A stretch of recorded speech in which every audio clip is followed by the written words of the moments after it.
Could you discuss some of the common stereotypes of Arabs and Muslims you find in U.S. films? Well, they're portrayed basically as subhuman beings. Historically, they were always the evil, godless, cultural other. Villains, several kinds of villains. The sheikh early on, who was out to conquer the heroic legionnaires, the Bedouins in the desert, and they were always yelling and screaming, not really speaking a language, and attacking like a desert horde out to seduce the fair heroine. And that sort of advanced to the greedy sheikh of today, particularly when the oil embargo came about in 1973. All of a sudden, the Arab sheikh became equated with oil, wealth, gluttony, again, the seduction of the innocent Western women. Palestinians historically portrayed as terrorists, never victims of oppression, but almost always as terrorists. Egyptians, again, as villains. They were always up to no good under the tombs, doing something unscrupulous in the land of Egypt. Women, if we look at the images of women, they've either been used as sort of like bundles in black, where they're clad in black, mostly mutes. Several have been terrorists in recent films, exotic belly dancers, and mostly subservient to men.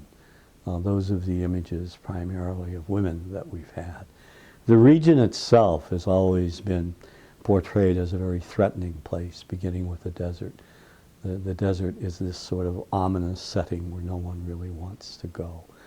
And so you have these the image of the sheikhs, the Palestinians, the Egyptians primarily, and all other Arabs, Syrians, Tunisians, Lebanese, are all sort of lumped together.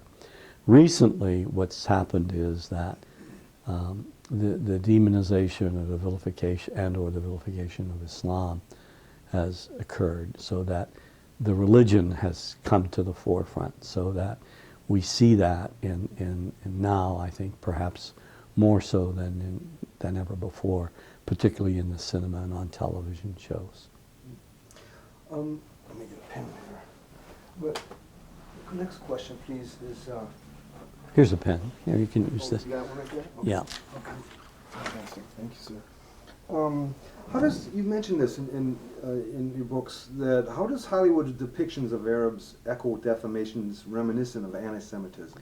Well, it's not only anti-Semitism, it's dehumanization of a people. What's interesting about the image of Arabs is that it parallels today's image of the Arab, parallels yesteryear's image of the Jew. Jews are Semites. And, the features are, almost identical. You have, I'm sort of stereotyping now, but in many instances, the nose, the Semitic features, and then in the early years in Germany and in Russia, when Jews were being demonized, they would have them cloaked in black and wearing a yarmulke or a black hat and they're just clad in black, and the large lips and the hook nose would be exaggerated, and they would be squeezing the money out of the banks. In other words, they were projected as an economic threat, and they were also out to seduce the blonde, fair-haired Aryan woman. And so this horrific image of Jews as being the evil, cultural, godless other is the same image of the Arab sheikh of today. The only difference is the Arab's costume. The Arab wears a robe and a headdress and not, the same kind of garb. But the facial features and the theme, the Arab, an economic threat with oil, out to seduce the Western woman, squeezing the world's wealth, his God is different from our God. All those attributes are exactly the same. I did a slideshow once,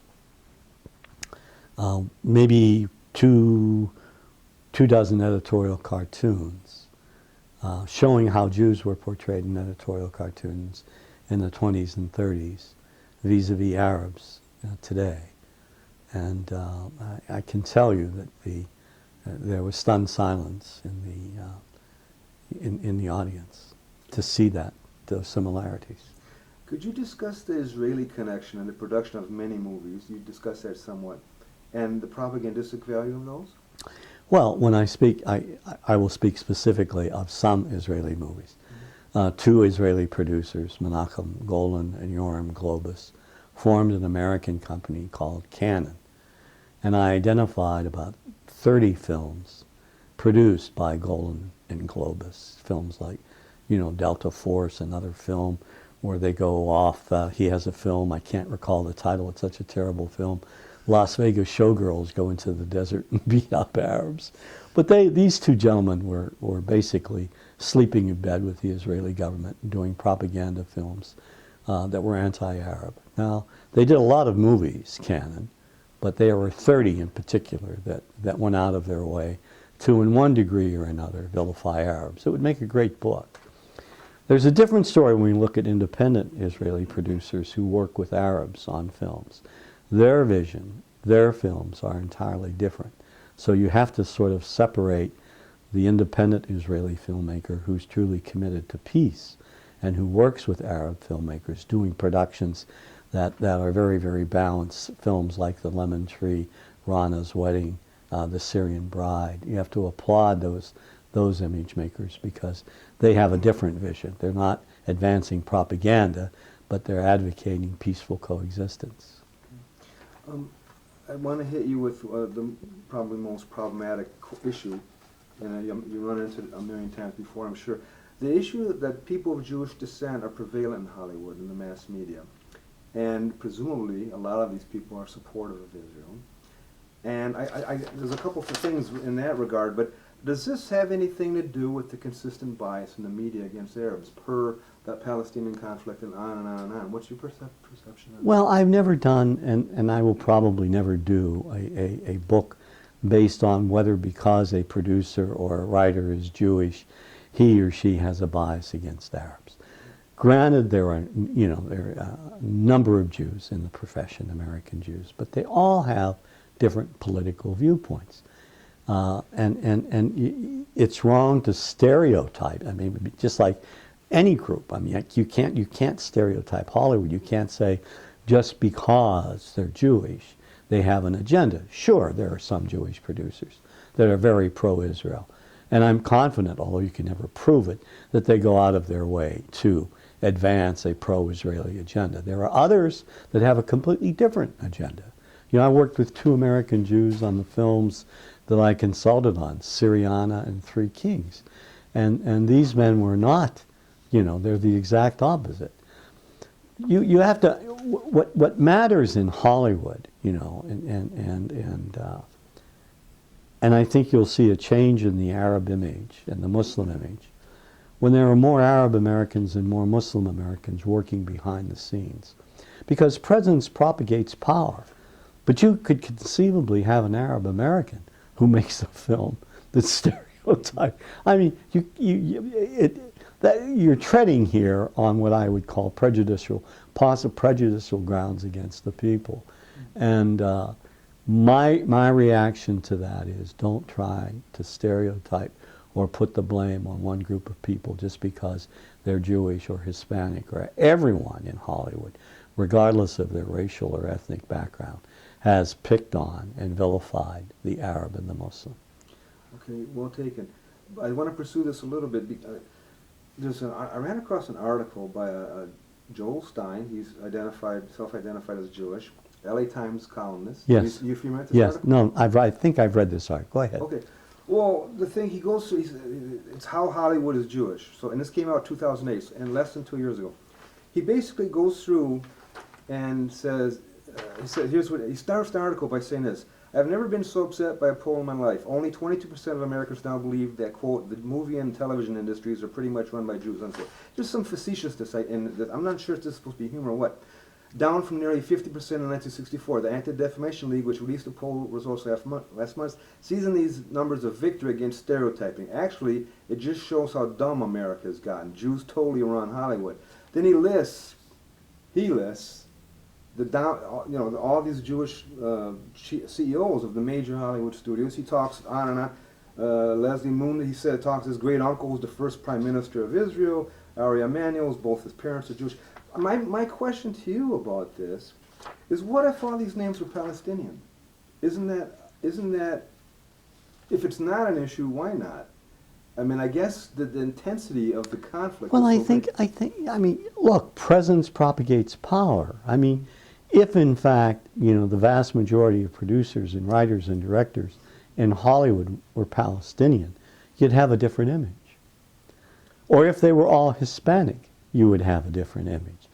But you cannot fault an industry because it's an open society, open to anyone who wants to get into it. I mean, if Abdul Latif Hunaidi wants to become the CEO of CBS, all he has to do is pay the money and look at Sony Pictures, for example. I mean, Sony Pictures, before Sony Pictures took over, there were films, I think, although I've not done a study of this, that sort of went out of their way to pick on Asians, particularly Japanese. Not since Sony Pictures took over. It doesn't happen. So you have that responsibility, and it's a natural thing. But the danger in an article like that, the thing you have to avoid, is just because they're Jewish, you don't necessarily say they're pro-Israel, anti-Arab. It plays a role. It has to play a role. But to what extent, I don't think anyone knows, and I don't think anyone should generalize here. I mean, I wouldn't want people to say, for example, if in fact they were all Palestinian Americans, that just because they were Palestinian Americans, we had an anti-Israel, pro-Palestinian policy. Because there's diversity in every community. And I think that's what we have to take into consideration, the diversity within the community itself. I've interviewed, do you know who John Mearsheimer and Stephen Wall? You know Yes, I know them both. Okay. I don't know them personally, I know their works. I interviewed Right. both of those gentlemen. Right. And both of those guys have been meticulous and bent over backwards addressing the things you've just said. Right. To the max. And they hired researchers to fact check their book for $16,000. All this stuff. Both those guys, prominent academics, have been blasted by many Jewish critics as anti-Semitic.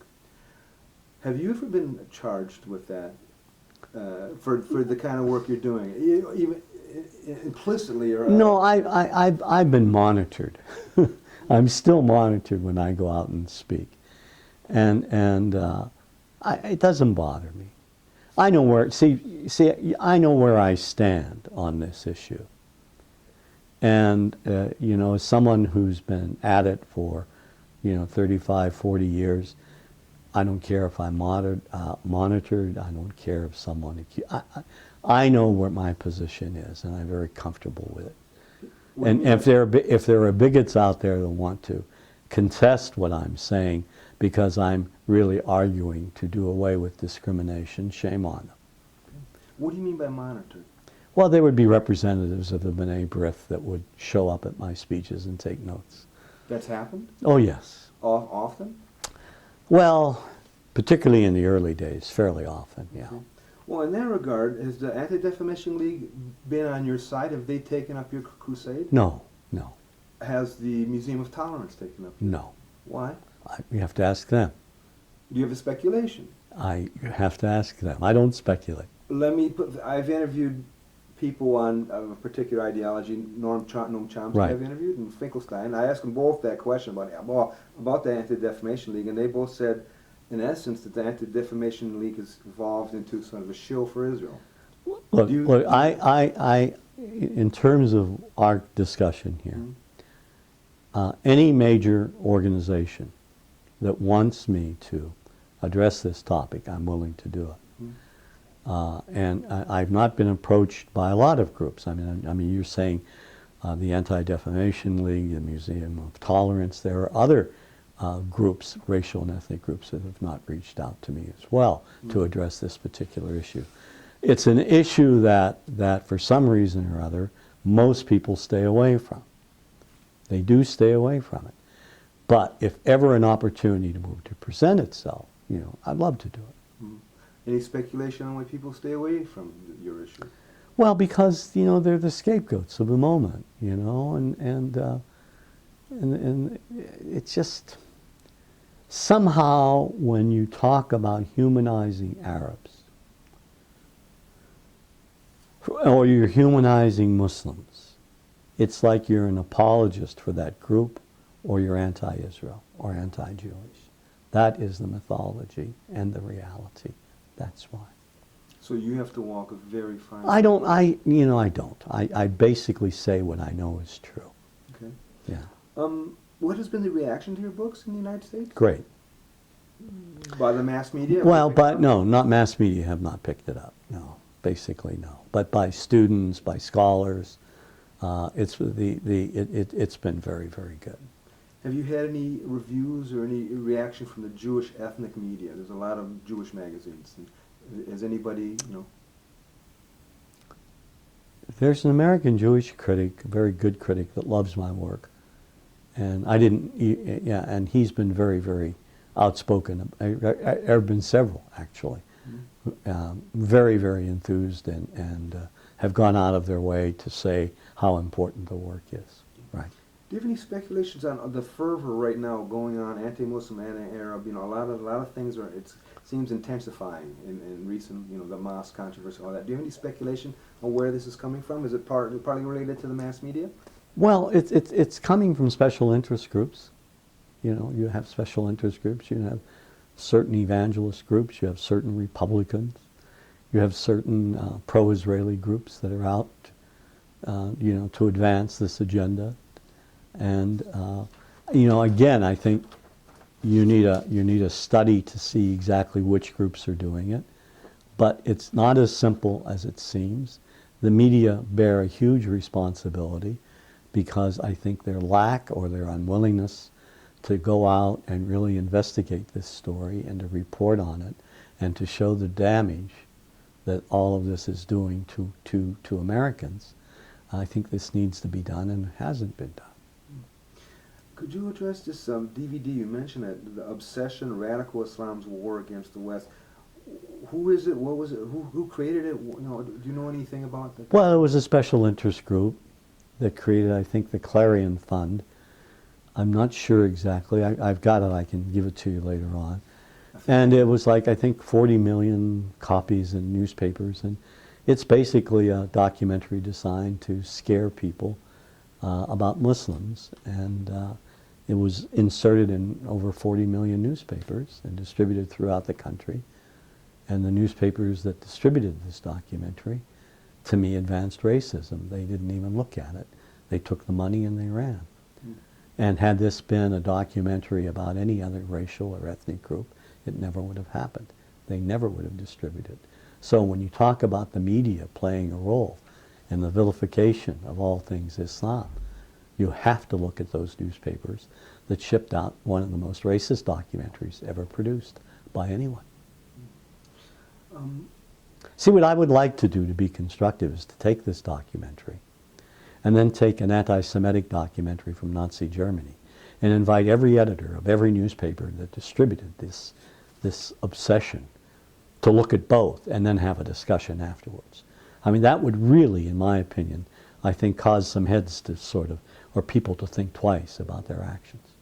Has there been any outrage against it? Or is it minimal? I think it was telecast on Fox News, by the way.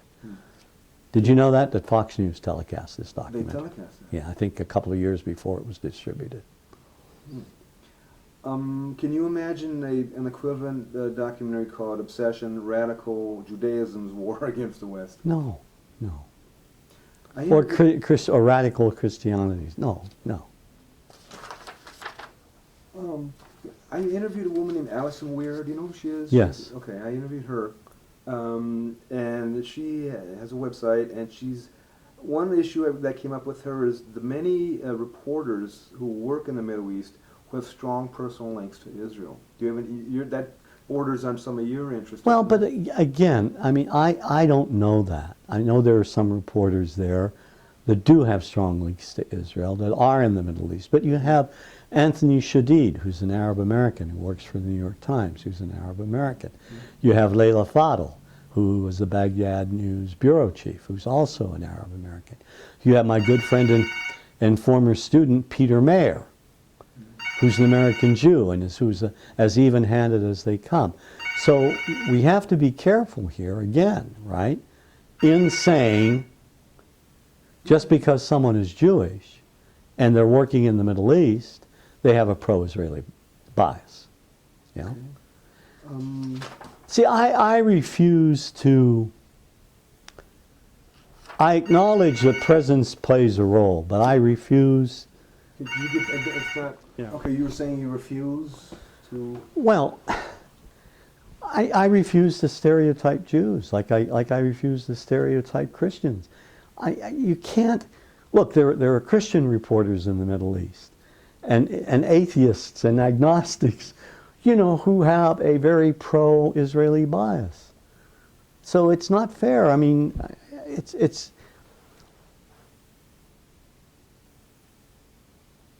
you have to judge.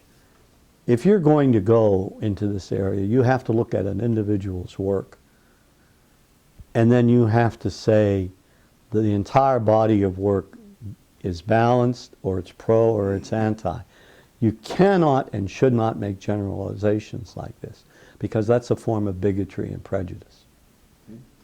Okay, do you have any perspective in terms of socialization to issues? Any perspective about the many movies about the Holocaust and that highlight Jewish suffering, and how invariably those are linked sort of to issues of Israel?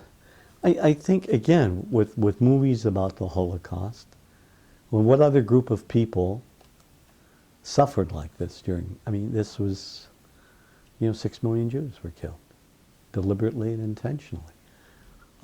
It's not surprising that we should have these films. I think that sometimes producers, shame on them, use this subject to make money. It's a Holocaust movie, everyone's going to go, and I'll make a buck, rather than to use it to depict the suffering that took place during that time, and to also anticipate if it happened then, it can happen today, to sort of bring it into light. Okay, you were quoted online, I forget where this came from, but you say, on a TV show I think, there's not going to be any pressure on any producer who makes a film vilifying Arabs. There'll be a tremendous amount of pressure even before the film is made. If producers start vilifying Israelis or Jews, there's a double standard. There always has been. Could you elaborate on that? Well, what it is that you cannot or you do not see in the cinema Israelis and Jews who are vilified. I mean, it has to do with ownership, it has to do with presence, and it has to do with basically policy. It's just not, they're not, as a rule, vilified in entertainment shows. And everyone, not just American Jews, can get away with vilifying Arabs and Muslims. Why?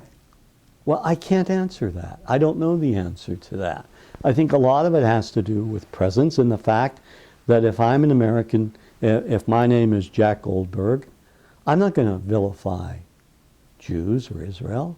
I'm not. I'll give an even-handed kind of image, but I'm not going to go.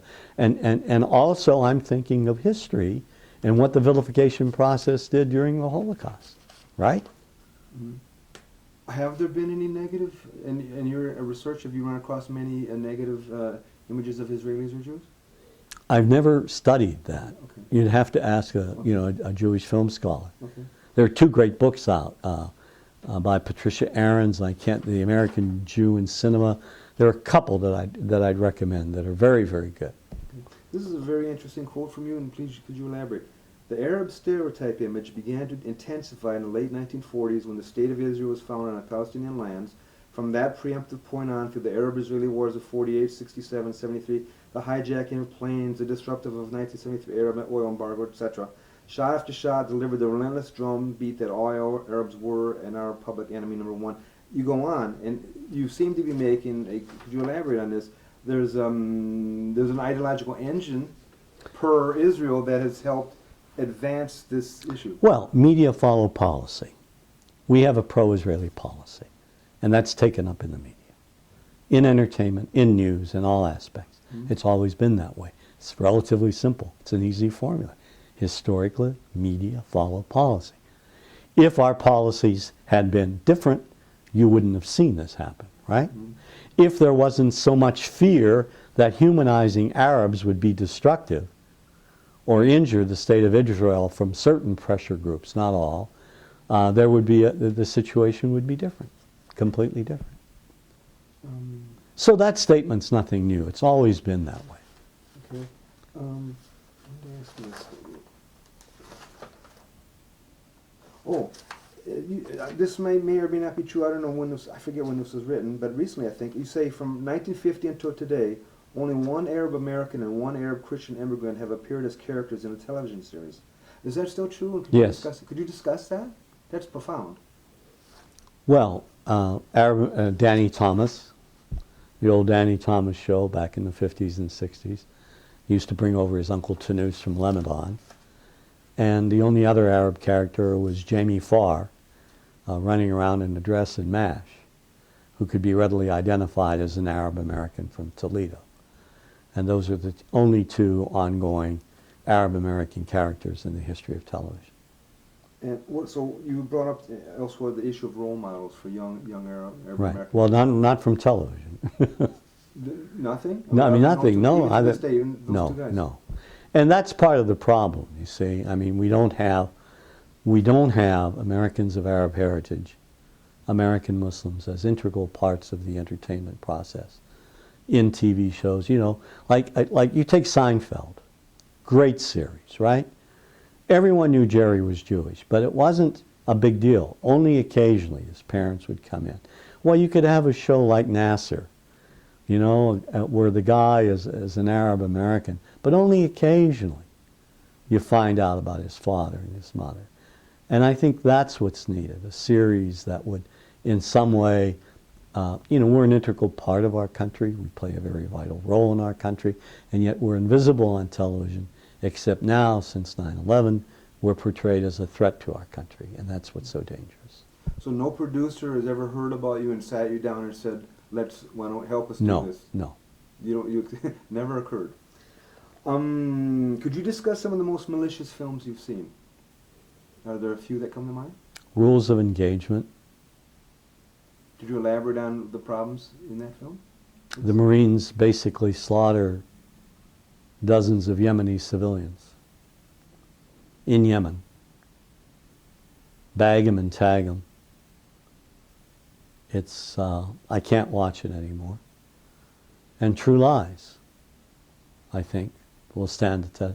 It's still a part of our psyche, very much, where Schwarzenegger obliterates Palestinians like they're Cupid dolls in an amusement park. Those are the two most current. There are lots of others, but those two stand in my mind. Could you elaborate on, I haven't seen those movies, and could you elaborate on some of the details in that film, those films that are offensive? Because I'm thinking I'd like to show excerpts from that. Could you elaborate on this a little further? Well, in Rules of Engagement, we're sent to Yemen. There's an uprising at the embassy, and our Marines fire on civilians. And it's thought that they slaughtered the civilians, that the civilians were unarmed. But in the end, we discover they were armed.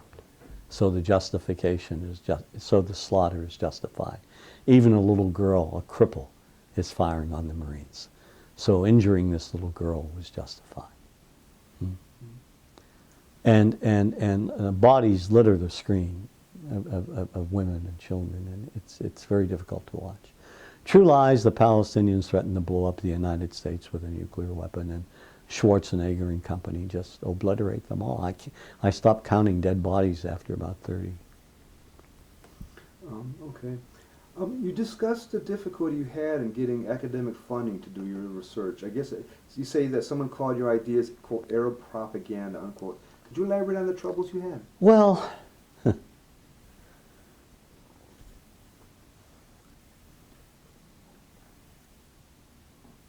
it was difficult because at the time no one was really aware of my ethnic background.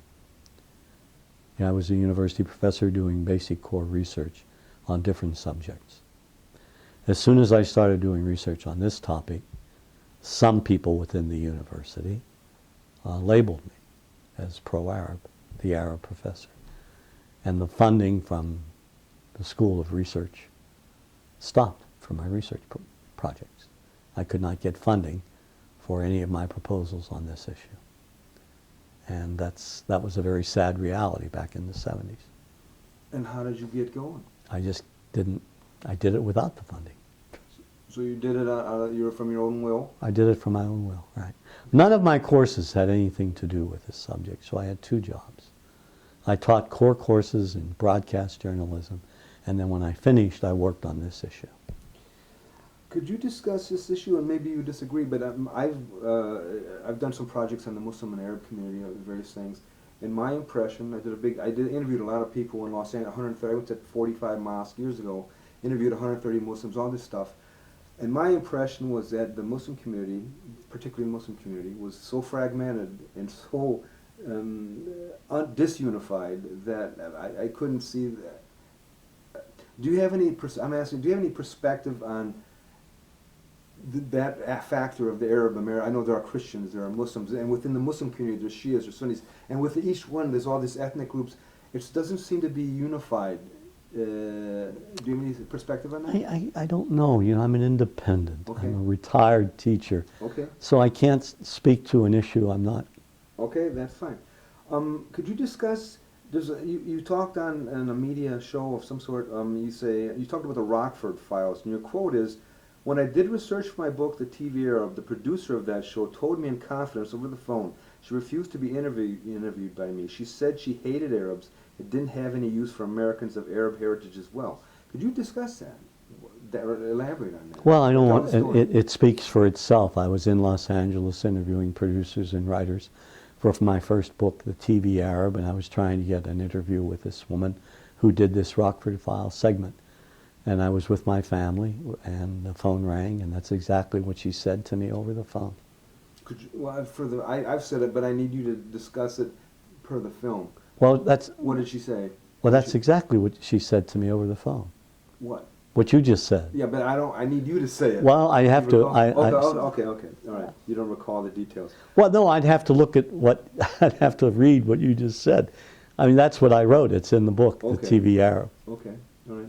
Have there been any other incidents of overt bigotry like that you've run across? Yeah, well, when I did research on the TV Arab back in the early 80s, and I met with producers and network executives, a third of them, I would say, were very antagonistic and very prejudicial against all things Arab and Islam. The other third, non-committal.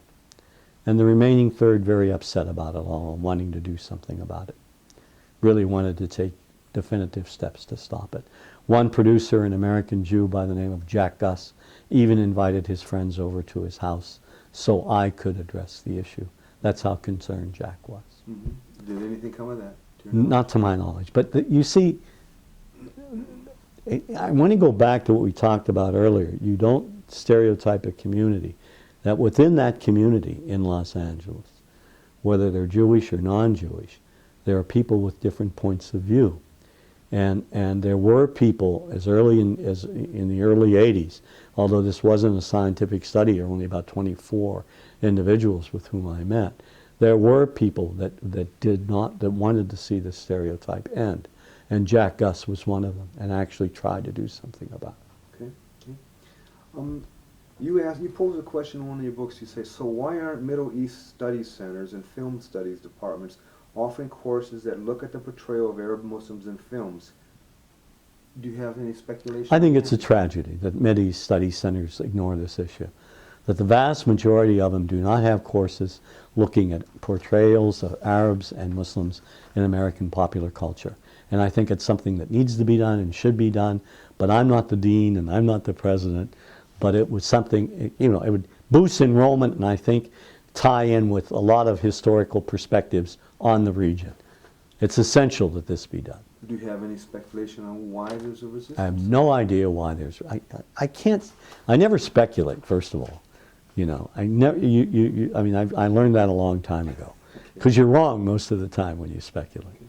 Well, it's not, your experience, it must be on one hand exhilarating for all the energies you're expending, but are you getting broad. It doesn't sound like you're getting a huge amount of help. I'm planting seeds, and I've always been a loner. I've always been my own man, so to speak, and I'll continue to do that. Okay. In the Washington Report on Middle Eastern Affairs, they discuss some of your stuff, and that you've examined 28 movies with an Israeli connection. Those are Golden Globus films. All yeah. of them were? Yeah, I think so. Okay. And more than half are, okay, half are produced in Israel and so forth and so on. This out of the same magazine, in a review of your work. The timing of Real Bad Arabs could not be better. Explains how Israel won its public relations war with Palestinians even before the first rubber-coated steel bullet was fired. American journalists and their audiences have been raised on, quote, bad Arab, good Israeli, quote, unquote, images their entire lives. Could you elaborate on that about you? Well, I think what I'm saying there is that in Real Bad Arabs, I talk about 60 Palestinian films that feature Palestinians, and the vast majority of those films, the Palestinians were evil and the Israelis were good. And that's what that's referring to. Okay. You were quoted as saying, you say this, consider what we do not see is also as important, if not more important, than what we do see. What, for example, would be the public and policy behavior if we stereotyped Israelis as subhumans in the same way we show Arabs as subhumans? Think about it. Could you elaborate about that? Well, yes, I think that's an extremely important quote in the sense that if we were to show Israelis as the way we show Palestinians, there would be an outrage. There would be, people would protest because we would be, first of all, going against policy. Secondly, that's never been done. Yet we can continue to vilify Palestinians. You see what I'm saying? So why is it? Why do we have this double standard? So I raise it more as a question to make people stop and think that there is a double standard, to make them aware of this double standard, so that they will see rather than say there's a Palestinian stereotype. You raise the question, which makes people pause and think about the issue. Let me ask you this. Like there's a TV series out right now called Navy NCIS, and there's an Israeli intelligence agent with the Mossad who works with our heroes, with the protagonists. Now, what would happen if that intelligent agent happened to be Palestinian? Would it get on the air? Would it be accepted? I think so, if someone were to do it and do it properly. But it's not happened. Has there been anything pro-Palestinian in your review in the major media? Well, I think there have been some films that have come out not necessarily pro-Palestinian, but balanced. I think you have, Paradise Now. You have some Israeli-Arab co-productions, Rana's Wedding, which I think is a very good film. You have The Lemon Tree, which came out not so long ago. You have Israeli and Palestinian filmmakers working together trying to change this. I think it's gotten much better over the years. You mentioned a film, is it called Hannah K, that was taken out of distribution? Yes. Discuss the politics of that? Yes, and then we're going to have to stop because Okay. I'm getting, Okay. I'm sorry, a little time. I've had Okay. and I have the lecture tonight. I'm Okay, sorry. that's fine. That's fine. We can do maybe one or two more. Hannah K is not even out on DVD, and it's the story of a Palestinian who goes back to Palestine to reclaim his home, and he gets a Jewish lawyer to defend him, and runs into all these different obstacles, and they show a home being blown up. The Israelis blowing up a home. The first and only time ever in cinema history where you see the Israelis destroying a Palestinian home, and the impact that has on the home. And the Jewish attorney and the Palestinian fall in love. And it's a Costa Gravis film. It's a very good film, a very strong film, which was heavily criticized by certain pressure groups, and by other groups praised for its balance. And it got essentially censored more? Well, not censored. It was not widely distributed. And what troubles me today is it's not yet available on DVD. One last question, please, sir. Then. Sure. In essence, then, from what you've told me, what other things you've written, what are you up against? Could you elaborate on the scope of the problem in terms of, you know, you're one man, you've been laying seeds, as you say. It seems like this is a pretty enormous thing that's very hard to move. Well, I'm trying as best I can to alter perceptions of a people and a faith. And I'm trying to do this in a very even-handed, fair way, so that before people can accept that this stereotype exists and accept that they need to do something about it, they have to see it. And I'm trying to make the injustice visible. And by making the injustice visible, to remind people who have been persecuted in the past because of stereotypes, Jews, Asians, blacks, Hispanics, to remind them how dangerous this is, and Arab Americans and Muslim Americans, so that this demonization process, this vilification process, will stop before people become injured. Before more hate crimes are committed, more harassment at schools. And so, can I do this as a single individual with a couple of books and a DVD alone? No. Can I help? Yes. So the work, I think, as I continue and plant seeds, particularly among young people, it will have a profound effect. You know, not only here but abroad. I mean, my work is known all over the world. Not to the extent necessarily that I would like to have it known, but it will gather momentum in time. You know, the Murrow quote, what we do not see is as important, if not more important than what we do see, is extremely important. And I think as producers and writers come to understand that no one really benefits, no one benefits from demonizing a people and a faith, this will change.